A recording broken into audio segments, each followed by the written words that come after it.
அனைவருக்கும் வணக்கம். சற்று முன் கிடைத்த முக்கிய அறிவிப்பின்படி தமிழகத்தில் குறிப்பாக முதலமைச்சர் விஜய் அவர்கள் விட போகும் முதல் கையெழுத்து என்ன என்பது பற்றி தற்போது இந்த வீடியோவில் முழுமையாக பார்க்கலாம். வீடியோவை கொஞ்சம் நேரம் ஸ்கிப் பண்ணாம கடைசி வரைக்கும் பாருங்க. அப்பதான் நம்மளோட முதலமைச்சர் விஜய் அவர்கள் இனிவரும் காலங்கள்ல என்னென்ன திட்டங்களுக்கு முக்கியத்துவம் கொடுக்க போறார்கள் என்பது பற்றி உங்களுக்கு முழுமையாக தெரிய வரும். இனிவரும் நாட்களில் பல்வேறு புதிய திட்டங்கள் பற்றி உடனடியாக தெரிந்து கொள்ள நம்மளோட சேனலை கீழே இருக்கிற பட்டனை கிளிக் பண்ணி சப்ஸ்கிரைப் பண்ணிக்கோங்க. பக்கத்துல பெல் பட்டனும் கிளிக் பண்ணிக்கோங்க. இந்த வீடியோ உங்களுக்கு பிடிச்சிருந்தா லைக் பண்ணுங்க. இப்போ வாங்க வீடியோக்குள் போகலாம். முதல் கட்டமாக நம்மளோட விஜய் அவர்கள் பல்வேறு வாக்குறுதிகளும் தேர்தல் வாக்குறுதியாக அறிவிக்கப்பட்டாங்க. அதாவது மக்கள் மத்தியில் பல்வேறு வாக்குறுதிகள் எல்லாமே மிகப்பெரிய தாக்கத்தை ஏற்படுத்தியுள்ளது.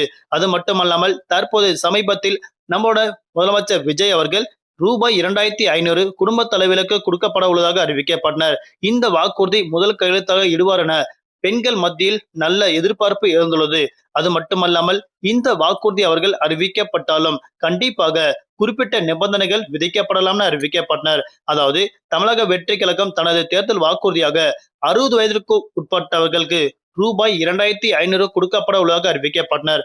மத்திய மற்றும் ஒன்றிய அரசு ஊழியர்கள் மட்டும் இந்த திட்டத்தை விதிவிலக்கு என அறிவிக்கப்பட்டனர். தற்போது இந்த புதிய திட்டம் எப்போது அமலுக்கு வரும் என்று ஆர்வத்தோட காத்துட்டு இருக்காங்க. ஆனால் புதிய அரசு பதவியேற்ற உடனே பெரிய அளவிலான கொள்கை முடிவுகள் எடுக்கப்படுமோ என்பது குறித்து இன்னும் தெரிவிக்கப்படாம இருக்காங்க. சட்டமன்றத்தில் பெரும்பான்மை நிரூபிக்கும் வரை முக்கிய அறிவிப்புகள் தாமதமாக வரலாம் என அறிவிக்கப்பட்டாங்க. மேலும் புதிய திட்டத்திற்கான தகுதி விதிமுறைகள் மற்றும் விண்ணப்ப செயல்முறை போன்றவற்றை வடிவமைக்க கூடுதல் கால அவகாசம் தேவைப்படும் என அறிவிக்கப்பட்டனர். இதனால் இத்திட்டம் குறித்து அதிகாரப்பூர்வ அறிவிப்பு வரவிருக்கும் பட்ஜெட் கூட்டத்தொடரில் வெளியாகும் என எதிர்பார்க்கப்படுகிறது. முன்னதாக திமுக அரசு பதவியேற்ற 2 ஆண்டுகளுக்கு பிறகுதான் ரூபாய் 1000 அப்படின்ற திட்டம் 2023ஆம் ஆண்டு செப்டம்பர் மாதம் 5ஆம் தேதி அவர்கள் கொண்டு வரப்பட்டாங்க. 2021ஆம் ஆண்டு அவர்கள் ஆட்சிக்கு வந்தாங்க. 2 வருடம் கழித்துதான் இந்த திட்டங்கள் அவர்களால் செயல்படுத்த முடிந்தது. அதே போன்றுதான் இந்த திட்டங்கள் மீண்டும் மக்கள் மத்தியில் நல்ல வரவேற்பு பெறுவதற்கு இன்னும் 2 காலங்கள் ஆகலாம் என எதிர்பார்க்கப்படுகிறது. இந்த புதிய திட்டம் முழுமையாக அமலுக்கு வரும் வரை தற்போது உரிமை தொகை திட்டம் தொடருமா என்பது பொதுமக்கள் மத்தியில் பெரும் மிகப்பெரிய கேள்விக்குறியாக உள்ளது. ஆனால் தற்போது இந்த திட்டம் தொடராது. அதாவது ஏற்கனவே முன்னாள் முதலமைச்சர் மு.க.ஸ்டாலின் அவர்கள் அறிவிக்கப்பட்ட ரூபாய் 1000 இனி தொடராது. இனிவரும் காலங்கள்ல அனைத்து குடும்ப தலைவருக்கும் இந்த புதிய திட்டம் மட்டுமே பொருந்தும் என அறிவிக்கப்பட்டனர். அது மட்டுமல்லாமல் 60 வயதுக்கு உட்பட்ட ஏழை எளிய குடும்பங்களுக்கு மட்டும்தான் இந்த ரூபாய் 2500 கொடுக்கப்படும். தகுதியான நபர்களுக்கு மட்டும்தான் இது சென்றடையும் என தற்போது அறிவிக்கப்பட்டனர்.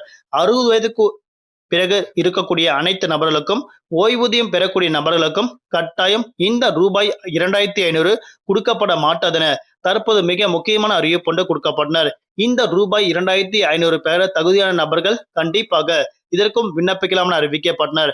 ஆனால் தற்போது நிலவரப்படி புதிய பட்ஜெட் தாக்கலின் போதுதான் இந்த திட்டங்கள் பற்றி நிதி ஒதுக்கப்படும் அறிவிக்கப்பட்டனர். அப்படி நிதி ஒதுக்கப்பட்ட பிறகு கண்டிப்பாக இந்த நபர்கள், அதாவது விண்ணப்பித்த அனைத்து நபர்களுக்கும் தகுதியான நபர்களாக என கண்காணிக்கப்பட்ட பிறகுதான் அவர்களுக்கு ரூபாய் 2500 கொடுக்கப்படும்.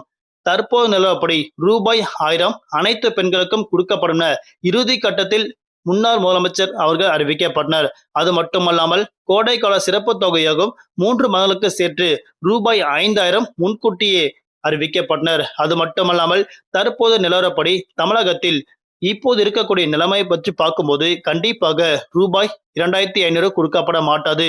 இன்னும் 1 வருடங்கள் அல்லது 2 வருடங்கள் கட்டாயம் தாமதம் ஏற்படலாம் என தற்போது மிக முக்கியமான அறிவிப்பு அரசு வட்டாரங்கள் அறிவிக்கப்பட்டனர். நன்றி, வணக்கம்.